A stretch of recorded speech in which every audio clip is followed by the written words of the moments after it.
ದೇವರು ಪ್ರೀತಿಸುವ ಪ್ರೀತಿಯ ಬಿಗ್ ಜೆ ಟಿವಿ ಪ್ರಿಯ ವೀಕ್ಷಕರಿಗೆ ನಮ್ಮ ಕರ್ತನಾದ ಯೇಸು ಕ್ರಿಸ್ತನ ಹೆಸರಿನಲ್ಲಿ ನಿಮ್ಮನ್ನು ವಂದಿಸಿ ಸ್ವಾಗತ ಬಯಸ್ತಿದ್ದೇವೆ. ಬನ್ನಿರಿ, ದೇವರ ವಾಕ್ಯವನ್ನು ಇಂದು ನಾವು ಅಧ್ಯಯನ ಮಾಡಿಕೊಳ್ಳೋಣ. ಇಂದಿನ ನಮ್ಮ ಅಧ್ಯಯನ ಯೆಹೆಜ್ಕೇಲನ ಗ್ರಂಥ, ದ ಬುಕ್ ಆಫ್ ಎಝೆಕಿಯಲ್, ಚಾಪ್ಟರ್ 35, 35ನೇ ಅಧ್ಯಾಯ. 35ನೇ ಅಧ್ಯಾಯ ಯೆಹೆಜ್ಕೇಲ್ ಗ್ರಂಥದಲ್ಲಿ ನಾವು ನೋಡಿಕೊಳ್ಳುವಾಗ ಅಲ್ಲಿ ಏದೋಮಿನ ವಿಷಯವಾಗಿ ಇರುವಂಥ ಒಂದು ಪ್ರವಾದನೆಯ ಸಂದೇಶ ನಾವು ನೋಡ್ತೇವೆ. ಆದರೆ ಅದರಿಂದ ನಾವು ಕಲಿಯುವಂಥ 12 ಪಾಠಗಳಿದೆ. ಹೌದು, ಏದೋಮಿನ ವಿಷಯವಾಗಿ ಅದು ಇದ್ದರೂ ಕೂಡ ಅವರು ಮಾಡಿದ ತಪ್ಪಿನಿಂದ, ಅವರು ಮಾಡಿದ ಪಾಪದಿಂದ ನಾವು ಅದನ್ನು ಕಲಿಯಬಾರದು, ಆ ರೀತಿಯಾಗಿ ನಾವು ಇರಬಾರದು ಅಂತ ಹೇಳಿಬಿಟ್ಟು ನಾವು ಇದರಿಂದ ಕಲಿಬೇಕಾಗಿದೆ. ಆದ ಕಾರಣ 35ನೇ ಅಧ್ಯಾಯ ಯೆಹೆಜ್ಕೇಲ್ ಗ್ರಂಥದಲ್ಲಿ ನಾವು ಇಸ್ರಾಯೇಲಿನ ಹಾಗೆ ಆಶೀರ್ವಾದ ಹೊಂದಬೇಕಾದರೆ ಮಾಡಬಾರದ 12 ಸಂಗತಿಗಳು, 12 things I should not do in order to be blessed like Israel. ಇಸ್ರಾಯೇಲ್ನ ಹಾಗೆ ನಾನು ಆಶೀರ್ವಾದ ಹೊಂದಬೇಕಾದರೆ ಮಾಡಬಾರದ 12 ಸಂಗತಿಗಳು. ಯಾಕಂದರೆ ಏದೋಮಿನವರು ಈ 12 ಸಂಗತಿಗಳನ್ನು ಮಾಡಿದರು, ನಾವುಗಳು ಮಾಡಬಾರದು. ಒಂದೊಂದಾಗಿ ನಾವು ನೋಡಿಕೊಳ್ಳೋಣ. ಯಾಕೆ ಈ ಮಾತನ್ನು ನಾನು ಹೇಳ್ತಿದ್ದೀನಿ ಅಂತ ಹೇಳಿದರೆ, ಆದಿಕಾಂಡದಲ್ಲಿ ದೇವರು ಅಬ್ರಹಾಮನ ಜೊತೆಯಲ್ಲಿ ಮಾತನಾಡಿಬಿಟ್ಟು ಮೊದಲನೇ ಬಾರಿಯಾಗಿ ದೇವರು ಮಾತನಾಡಿ ಹೇಳಿದಂಥ ಮಾತು 12ನೇ ಅಧ್ಯಾಯದಲ್ಲಿದೆ. ಹೌದು, ಅದರಲ್ಲಿ 3ನೇ ವಚನ ಈ ರೀತಿಯಾಗಿದೆ. 12:3 ಆದಿಕಾಂಡ. ನೀನು ಆಶೀರ್ವಾದ ನಿಧಿಯಾಗುವಿ, ನಿನ್ನನ್ನು ಹರಸುವವರನ್ನು ಹರಸುವೆನು, ದೇವರು ಹೇಳಿದ್ದು. ಅಥವಾ ನಿನ್ನನ್ನು ಆಶೀರ್ವದಿಸುವವರನ್ನು ನಾನು ಆಶೀರ್ವದಿಸುವೆನು, ನಿನ್ನನ್ನು ಶಪಿಸುವವರನ್ನು ಶಪಿಸುವೆನು. ಈ ಶಪಿಸುವಿಕೆ ಒಂದು ವೇಳೆ ಮನಸ್ಸಿನಲ್ಲಿ ಶಪಿಸಿಕೊಂಡ್ರೂ ಕೂಡ ಅದು ವರ್ಕೌಟ್ ಆಗ್ತದೆ. ಅದೇ ರೀತಿಯಾಗಿ ಈ ಆಶೀರ್ವಾದ ಅನ್ನುವಂಥದ್ದು ಮನಸ್ಸಿನಲ್ಲಿ ಆಶೀರ್ವದಿಸಿದರೂ ಕೂಡ ಅದು ವರ್ಕೌಟ್ ಆಗ್ತದೆ. ಯಾಕಂತೇಳಿದರೆ ಹೆಚ್ಚಿನ ಅಂಶ ಈ 7 ದೇಶಗಳು, ಯೆಹೆಜ್ಕೇಲ್ ಪ್ರವಾದನೆ ಮಾಡಿದಂಥ 7 ದೇಶಗಳಲ್ಲಿ ನಾವು ನೋಡುವಾಗ ಕೆಲವು ದೇಶಗಳು ಮನಸ್ಸಿನಲ್ಲಿ ಅಂದುಕೊಳ್ತಾ ಇದ್ರು ಇಸ್ರಾಯೇಲ್ಗೆ ವಿರುದ್ಧವಾಗಿ, ಅಬ್ರಹಾಮನ ಸಂತತಿಗೆ ವಿರುದ್ಧವಾಗಿ, ದೇವರ ಮಕ್ಕಳಿಗೆ ವಿರುದ್ಧವಾಗಿ. ಆದುದರಿಂದ ಏನಾಯ್ತು ಅಂತ ಹೇಳಿದರೆ, ಅದನ್ನು ದೇವರು ಕೇಳಿಸ್ಕೊಂಡು ಮಾಡಿದಂಥ ಒಂದು ಕಾರ್ಯ ಏನಂದರೆ, ಅವರು ಮನಸ್ಸಿನಲ್ಲಿ ಇಸ್ರಾಯೇಲನ್ನು ಶಪಿಸಿದರು. ಆದ ಕಾರಣ ದೇವರು ಅವರನ್ನು ಶಪಿಸಬೇಕಾಯಿತು. ಇದು ಗುರುತ್ವಾಕರ್ಷಣ ನಿಯಮ. ಯಾವ ರೀತಿಯಾಗಿ ಒಂದು ವಸ್ತುವನ್ನು ಹಾಗೆ ಬಿಟ್ಟರೆ ಅದು ಕೆಳಗೆ ಬೀಳುತ್ತದೆ, ಅದೇ ರೀತಿಯಾಗಿ ಕೂಡ ಈ ದೇವರ ಆಶೀರ್ವಾದ ಅದು ಕೂಡ ಒಂದು ನಿಯಮವಾಗಿದೆ, ಆತ್ಮಿಕ ನಿಯಮ. ಸರಿ, ಆದುದರಿಂದ ಯೆಹೋವನು ಅಂದರೆ ಸದಾ ಇರುವಾತನು ಎಂಥವನಾಗಿರುವನು ಅಂಥವನಾಗಿರುವೆನು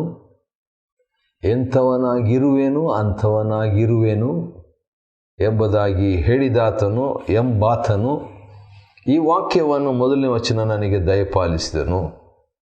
ಅಂದರೆ ಯೆಹೆಜ್ಕೇಲನಿಗೆ ಆ ರೀತಿಯಾಗಿ ಹೇಳಿಬಿಟ್ಟು ದೇವರು ಏದೋಮಿನವರಿಗೆ ಅಥವಾ ಸೇಯಿರ್ ಬೆಟ್ಟದ ಸೀಮೆಗೆ ಸೇರಿದಂಥವರಿಗೆ, ಈಗೋ ನಾನು ನಿನಗೆ ವಿರುದ್ಧನಾಗಿದ್ದೇನೆ. ದೇವರು ಆ ರೀತಿಯಾಗಿ ಹೇಳಿದ್ದಾರೆ. ದೇವರು ನಮಗೆ ವಿರುದ್ಧವಾಗಿ ಇರಬಾರದು, ಆ ರೀತಿಯಾಗಿ ನಾವು ಜೀವಿಸಬೇಕು. ದೇವರು ನಮ್ಮನ್ನು ಎದುರಿಸಬಾರದು. ಆ ರೀತಿಯಾಗಿ ಹೇಳಿದ ತಕ್ಷಣ ನನಗೆ ಒಂದು ವಾಕ್ಯ ನೆನಪಿಗೆ ಬರ್ತದೆ.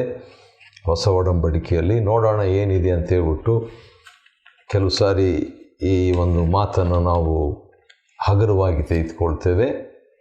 ಆದರೂ ಕೂಡ ಇದು ನಾನು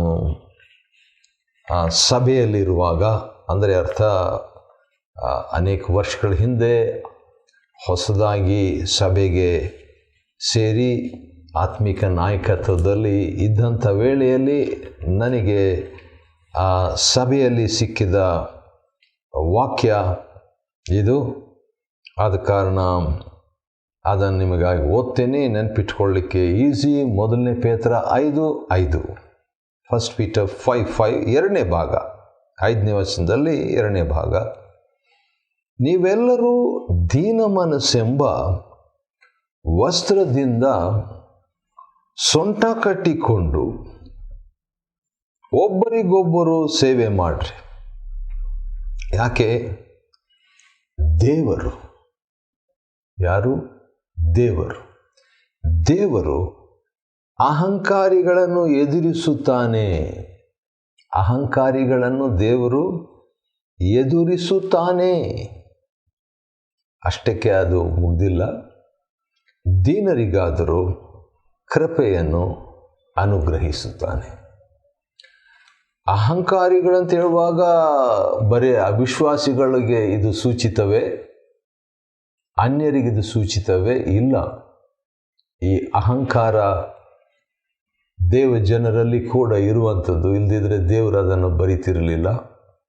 ಅದರಲ್ಲಿಯೂ ಸೇವೆ ಮಾಡುವಾಗ ಈ ಮಾತು ನನಗೆ ನೆನಪಿರಬೇಕು. ದೇವರ ಅಹಂಕಾರಿಗಳನ್ನು, ಯಾಕಂದರೆ ಸೇವೆ ಬಗ್ಗೆ ಸ್ಟಾರ್ಟ್ ಮಾಡಿಬಿಟ್ಟು ಅನಂತರ ಆ ದೀನತ್ವದ ಬಗ್ಗೆ ಮಾತಾಡಿರುವಾಗ ನಾನು ದೀನ ಭಾವದಿಂದ ಸೇವೆ ಮಾಡಬೇಕು. ಯಾಕಂದರೆ ದೇವರು ಅಹಂಕಾರಿಗಳನ್ನು ಎದುರಿಸ್ತಾನೆ. ನನ್ನಲ್ಲಿ ಗರ್ವ ಇದ್ದರೆ ದೇವರು ನನ್ನನ್ನು ಎದುರಿಸ್ತಾನೆ. ಯಾಕೆ ಎದುರಿಸ್ತಾನೆ ಎಂಬುದಾಗಿ ನೋಡುವಾಗ ಒಂದು ಸರ್ಪ್ರೈಸ್ ಉತ್ತರ ನನಗೆ ಸಿಕ್ತು. ಅದಕ್ಕಾಗಿ ದೇವ್ರಿಗೆ ಸ್ತೋತ್ರ ಮಾಡ್ತೇನೆ. ಯಾಕೆ ದೇವರು ಅಹಂಕಾರಿಗಳನ್ನು, ನನ್ನಲ್ಲಿ ಅಹಂಕಾರ ಇದ್ದರೆ ದೇವರು ಯಾಕೆ ನನ್ನನ್ನು ಎದುರಿಸ್ತಾನೆ ಅಂತ ಹೇಳಿದರೆ, ದೇವರು ನನ್ನನ್ನು ಎದುರಿಸಿಬಿಟ್ಟು ಆ ಎದುರಿಸಿದಾಗ ನಾನು ತಗ್ಗಿಸಿಕೊಳ್ಳುವಾಗ ಕೃಪೆಯನ್ನು ಕೊಡಲು ಎದುರಿಸ್ತಾನೆ.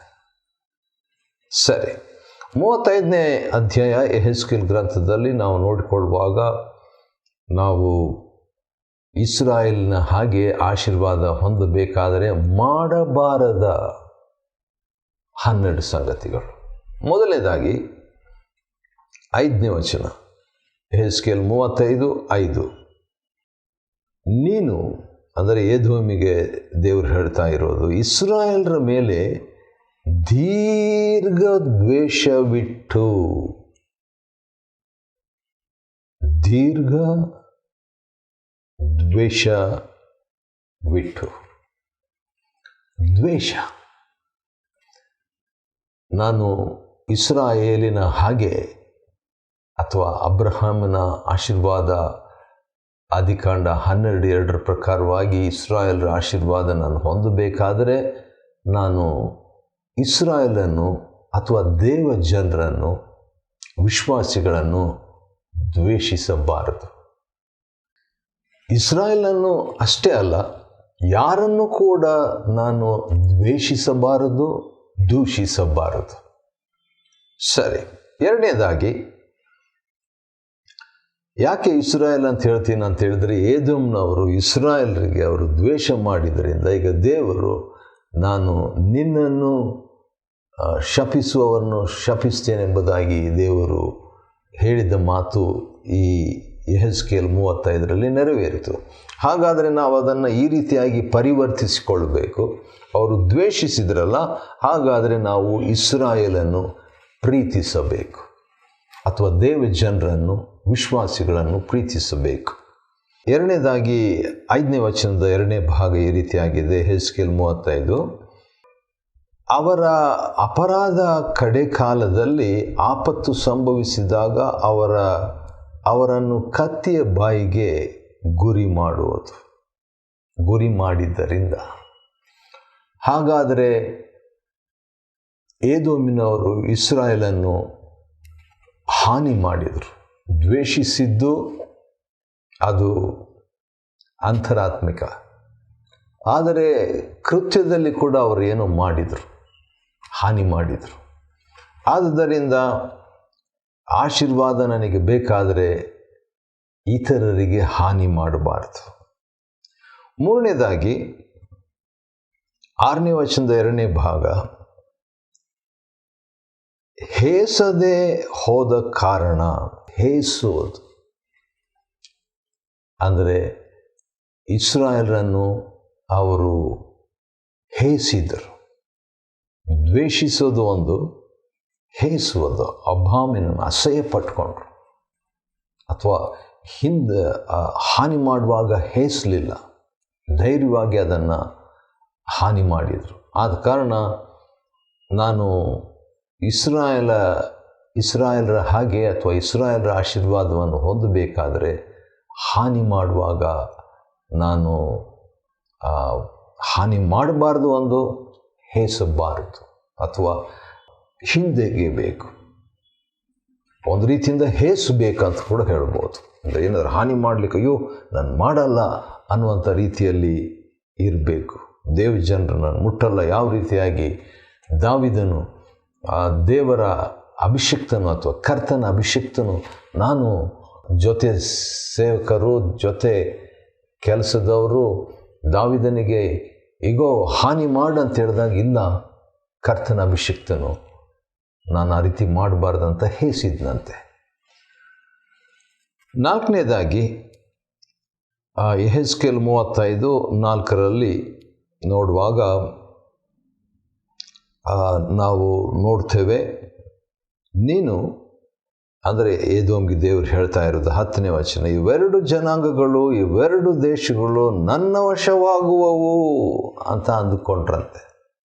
ಇದೆಲ್ಲ ಅಂದುಕೊಂಡಿದ್ದು, ಮನಸ್ಸಿನಲ್ಲಿ ಅಂದುಕೊಳ್ಳುವುದು. ಏನಂತ? ಅವ್ರಿಗೇನಾದರೂ ಆಗಲಿ, ಅವ್ರಿಗೇನಾದರೂ ಆದರೆ ಅವ್ರ ವಸ್ತುಗಳು ನನಗಾಗ್ತದೆ ಅಂದುಕೊಳ್ಳುವುದು ಕೂಡ ಆಶೀರ್ವಾದಕ್ಕೆ ಅಡ್ಡಿ. ಆಶೀರ್ವಾದಕ್ಕೆ ಅಡ್ಡಿ ಆಗಬಾರ್ದಂದರೆ, ಇಸ್ರಾಯೇಲಿನ ಆಶೀರ್ವಾದಕ್ಕೆ ಅಥವಾ ಇಸ್ರಾಯೇಲಿನ ಆಶೀರ್ವಾದ ನನಗೆ ಬರಬೇಕಾದ್ರೆ ನಾನು ಅವರಿಗೆ ಸ್ವಾರ್ಥವಾದ ರೀತಿಯಲ್ಲಿ ಪ್ರತಿಕ್ರಿಯೆ ನೀಡಬಾರ್ದು. ಸ್ವಾರ್ಥ ನೋಡ್ರಿ, ಏದೋಮ್ನವರು ಏನು ಮಾಡಿದ್ರಂತೆ, ಆ 2 ದೇಶದ್ದು ನನ್ನದಾಗ್ತದೆ, ಅವ್ರ ಮೇಲೆ ಯುದ್ಧಕ್ಕೆ ಹೋದ ಮೇಲೆ ಉಳಿದಂಥ ವಸ್ತು ನನ್ನದಂತಲೇ ಸ್ವಾರ್ಥ. ಅದು 4ನೇ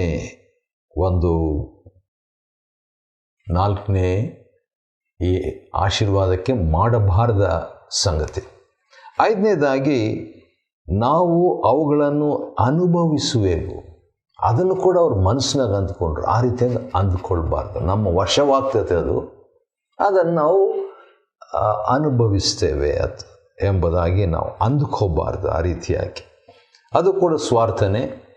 ಆ ರೀತಿಯಾಗಿ ಅಂದುಕೊಂಡ್ರೆ ದೇವರು ಹೇಳ್ತಾರೆ, ಅಬ್ರಹಾಮ್ಗೆ ಹೇಳಿದಂಥ ಮಾತು ನಕಾರಾತ್ಮಕವಾಗಿ ನೆರವೇರುವ ಸಾಧ್ಯತೆ ಆದಿಕಾಂಡ 12:2. ಅದು ಸಕಾರಾತ್ಮಕವಾಗಿ ಕೂಡ ನೆರವೇರ್ತದೆ. ಆಶೀರ್ವದಿಸುವವ್ರನ್ನ ಆಶೀರ್ವದಿಸ್ತಾನೆ. 6ನೇದಾಗಿ ಅಲ್ಲಿ ನನ್ನ ಸಾನ್ನಿಧ್ಯವನ್ನು ಅಲಕ್ಷ್ಯ ಮಾಡಿದ್ದರಿಂದ. ದೇವರ ಸಾನ್ನಿಧ್ಯವನ್ನು ಅಲಕ್ಷ್ಯ ಮಾಡುವುದು ಆಶೀರ್ವಾದಕ್ಕೆ ಅಡ್ಡಿ, ಖಂಡಿತ. ಅದರ ಬಗ್ಗೆ ಸಂದೇಹನೇ ಇಲ್ಲ. ಏದೋಮ್ಯರು ಆ ರೀತಿಯಾಗಿ ಮಾಡಿದರು, ಆಶೀರ್ವಾದ ಕಳ್ಕೊಂಡ್ರು. ನಾವು ಆ ರೀತಿಯಾಗಿ ದೇವರ ಸನ್ನಿಧಾನವನ್ನು ಅಲಕ್ಷ್ಯ ಮಾಡೋದು ಬೇಡ, ಆಶೀರ್ವಾದ ಕಳ್ಕೊಳ್ಳೋದು ಬೇಡ. 7ನೇದಾಗಿ ನೀನು ನನ್ನ ಜನರನ್ನು ದ್ವೇಷಿಸಿ. ದ್ವೇಷ ಮೊದಲನೇದಾಗಿ ದೇವರು ಹೇಳಿದ್ದು ದೀರ್ಘ ದ್ವೇಷ. ಮತ್ತು ಈಗ 7ನೇದಾಗಿ ಹೇಳುವಂಥದ್ದು ಏನಂದರೆ, ಹಗುರವಾದ ದ್ವೇಷ ಕೂಡ ಆಶೀರ್ವಾದಕ್ಕೆ ಅಡ್ಡಿ. Hatred leads to minusing the blessings of god. ಹೌದು, ಈ ರೀತಿಯಾಗಿ ದ್ವೇಷ ಒಳ್ಳೆಯದಲ್ಲ. ಒಂದು ವಾಕ್ಯ ನನಗೆ ನೆನಪಿಗೆ ಬರುತ್ತಿದೆ, ಆದ ಕಾರಣ ಅದನ್ನು ನೋಡಲೇಬೇಕು ಮತ್ತು ಅದರಿಂದ ನಾವು ಎಚ್ಚರಿಕೆ ತೆಗೆದುಕೊಳ್ಳೋಣ. ಮೊದಲನೇ ಯೋಹಾನ 3ನೇ ಅಧ್ಯಾಯ ಮತ್ತು ಅದರಲ್ಲಿ ಈ ರೀತಿಯಾಗಿ ಒಂದು ಮಾತಿದೆ. 15ನೇ ವಚನ ನಿಮಗೋಸ್ಕರವಾಗಿ ಓದ್ತೇನೆ. ತನ್ನ ಸಹೋದರನನ್ನು ದ್ವೇಷಿಸುವವನು ಕೊಲೆಗಾರನಾಗಿದ್ದಾನೆ. ಭಾಳ ಸ್ಟ್ರಾಂಗ್ ಮಾತು. ಆ ರೀತಿಯಾಗಿ ಹೇಳಿಬಿಟ್ಟು, ಯಾವ ಕೊಲೆಗಾರನಲ್ಲಿಯೂ ನಿತ್ಯ ಜೀವವು ಇರುವುದಿಲ್ಲ. ಇನ್ನೊಂದು ಸಾರಿ ಓದ್ತೇನೆ. ತನ್ನ ಸಹೋದರನನ್ನು, ಒಬ್ಬ ವಿಶ್ವಾಸಿಯನ್ನು ದ್ವೇಷಿಸುವವಳು ಕೊಲೆಗಾರನಾಗಿದ್ದಾನೆ, ಕೊಲೆಗಾರಿಯಾಗಿದ್ದಾಳೆ. ಮತ್ತು ಅವರೊಳಗೆ ಏನಿರೋದಿಲ್ಲ, ಯಾವ ಕೊಲೆಗಾರರಲ್ಲಿಯೂ ನಿತ್ಯ ಜೀವವು ಇರೋದಿಲ್ಲ. ಸರಿ, ಎಚ್ಚರಿಕೆ. 8ನೇದಾಗಿ ಆಶೀರ್ವಾದ ಕಳ್ಕೊಳ್ಬಾರ್ದಂತ ಹೇಳಿದರೆ ನಾವು ಮಾಡಬಾರ್ದ 8ನೇ ಸಂಗತಿ ಏನಂದರೆ, ಕೋಪ. ಅವರ ಮೇಲಿಟ್ಟ ಕೋಪದ ಬಗ್ಗೆ ಕೂಡ ದೇವರು ಮಾತಾಡುವಂಥದ್ದನ್ನು ನಾವು ನೋಡ್ತೇವೆ. ಯೆಹೆಜ್ಕೇಲ್ 35:11 ಅವರ ಮೇಲಿಟ್ಟ ಕೋಪ. ಇಸ್ರಾಯೇಲರ ಮೇಲೆ ಏದೋಮ್ನವರು ಕೋಪ ಇಟ್ಟರು. ಅದೇ ರೀತಿಯಾಗಿ ನಾವು ಕೂಡ ದೇವ ಜನರ ಮೇಲೆ ಕೋಪ ಇಟ್ಕೋಬಾರ್ದು. 9ನೇದಾಗಿ ಮತ್ಸರ.